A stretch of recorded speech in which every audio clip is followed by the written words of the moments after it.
Flight దిగ్గానే Brahmaji గారు, బాబోయ్ ఏంటిది అని, నువ్వు విజయవాడకే ఇలా ఉన్నావు, గుంటూరు వస్తే ఇంకెలా అయిపోతావు అని చెప్పాను. ఆ కారం సెగ ఒకసారి గుంటూరులో అడుగుపెట్టిన వాళ్ళు ఎవరు మర్చిపోలేరు. Thank you so much. Lenin సినిమాని ఇంత పెద్ద హిట్ చేసినందుకు తెలుగు ప్రేక్షకులందరికీ హృదయపూర్వక ధన్యవాదాలు. ఈ కార్యక్రమానికి విచ్చేస్తున్న రాష్ట్ర మంత్రివర్యులు దుర్గేష్ గారికి, అలాగే అనగాని సత్యప్రసాద్ గారికి స్వాగతం.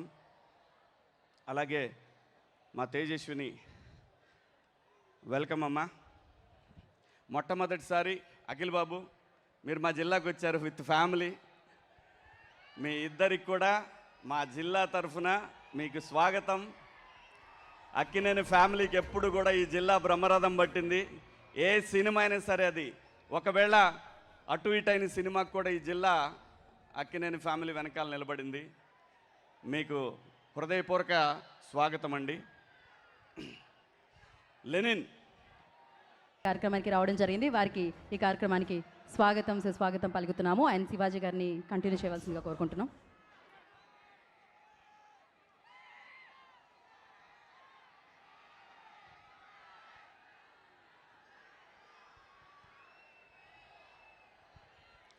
కందుల దుర్గేష్ గారు, సినిమాటోగ్రఫీ శాఖ మంత్రులు, వెల్కమ్ సార్. మీకు విజ్ఞప్తి కూడా ఉందండి, లాస్ట్లో చెప్తాను. మీకు రిక్విజేషన్ అది 100%. లెనిన్ సినిమా మా అందరికి కూడా, ముఖ్యంగా నా లైఫ్లో కూడా చాలా ఇంపార్టెంట్ సినిమా ఇది.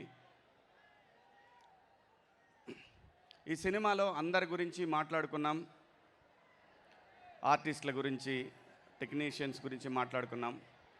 ఈ సినిమా ఇంత పెద్ద విజయవంతం అవ్వడానికి ముఖ్యమైన రీజన్ ఈ సినిమా దర్శకుడు నందకిషోర్ గారు alias Muralikishore Abburu.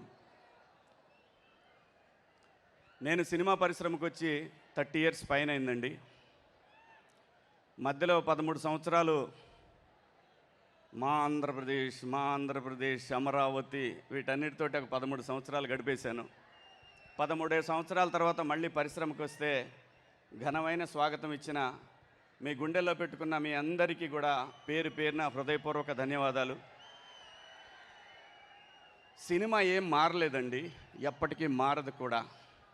Indian cinema all about is emotion, glamour, ఇవి రెండే ఉంటాయండి. ఎన్ని తరాలు మారినా సరే ఎమోషన్ అనేది ఇండియన్ సినిమాలో ఎప్పటికీ ఉంటుంది. ఆ ఫార్ములా ఎప్పటికీ మారదు. కుటుంబ వ్యవస్థ ఉన్న ప్రతి సమాజంలో ఇలాంటి సినిమాలు వస్తూనే ఉంటాయి, వస్తాయి కూడా. అదే ఇండియన్ సినిమా. చాలా స్క్రిప్ట్లు విన్నప్పుడు ఏమనిపిస్తుందంటే, వీళ్ళు డైరెక్షన్ డిపార్ట్మెంట్లో పనిచేసి వస్తే చాలా బాగుంటుంది. కొంతమంది మంచి కథలు తీసుకొని వస్తారు, ఎగ్జిక్యూషన్ దగ్గర ఇబ్బంది పడుతూ ఉంటారు. అలాంటిది పరిశ్రమలో ఒక 15 సంవత్సరాల పాటు అసిస్టెంట్ డైరెక్టర్గా పనిచేసి గొప్పగా రాసుకొని లెనిన్ అనే ఒక సినిమాని, తన ఊర్లో ఉన్నటువంటి పాత్రలని, ఇన్ని పాత్రలని ఒక మాస్ హీరో సినిమాలాగా మార్చడం అనేది అది అనుభవంతో మాత్రమే వస్తుందని నేను తెలుసుకున్న సత్యం. ఈరోజు మీరందరూ ప్రూవ్ చేసిన సత్యం ఈ సినిమా.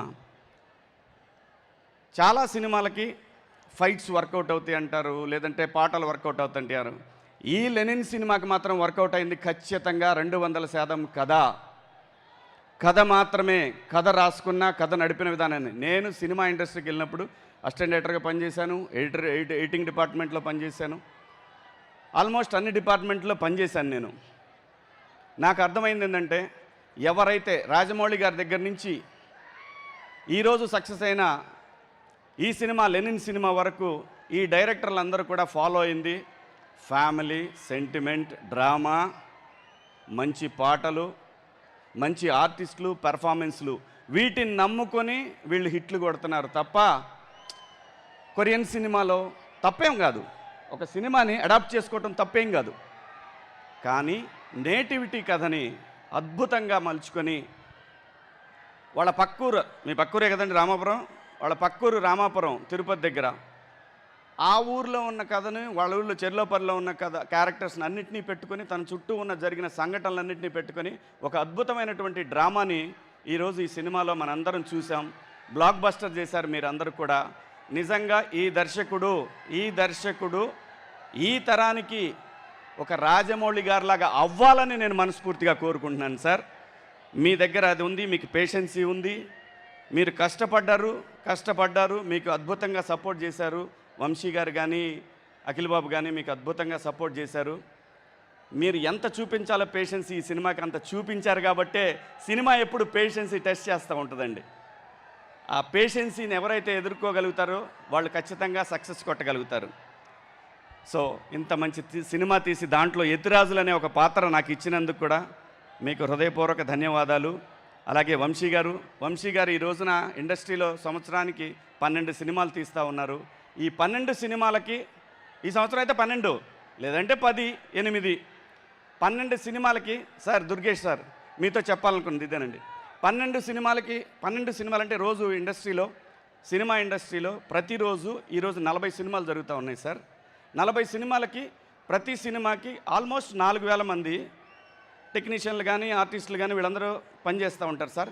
జూనియర్ ఆర్టిస్టులు ఇంకో 4000 మంది పనిచేస్తారు సార్. టోటల్గా ఒక్కరోజు ఒక ఇండస్ట్రీలో 10,000 మందికి ఇన్స్టెంట్గా జాబ్ దొరుకుతుంది సార్.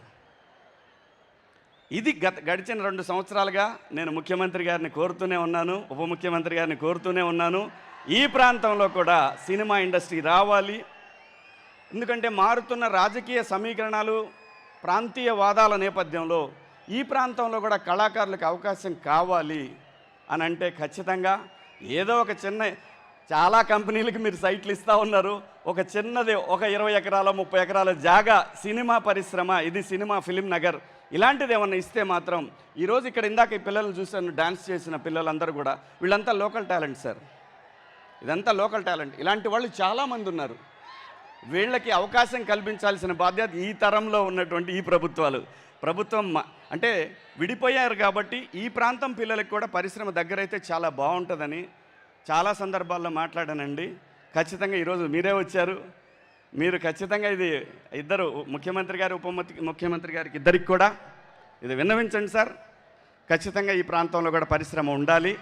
తెలుగు సినిమా అనేది చిన్నదిగా సార్, చాలా పెద్దదండి, చాలా పెద్దది. ఇంకొక రాష్ట్రం అయినా సరే, ఇంకో తెలుగు రాష్ట్రం అంటే అమెరికాలో కూడా ఉన్నారు మన వాళ్ళు. అంత పెద్ద పరిశ్రమ ఇది. సో ప్లీజ్ సార్, ఇక్కడ కూడా టాలెంట్ని ఎంకరేజ్ చేయాల్సిన బాధ్యత ఉంది. ఇది అలాగే అఖిల్ బాబు, నేను ఒక్క మాట చెప్పాలనుకున్నాండి మీకు. మీది ఇది 8వ సినిమా కదండి? 8 మనం యాక్ట్ చేశారు మీరు.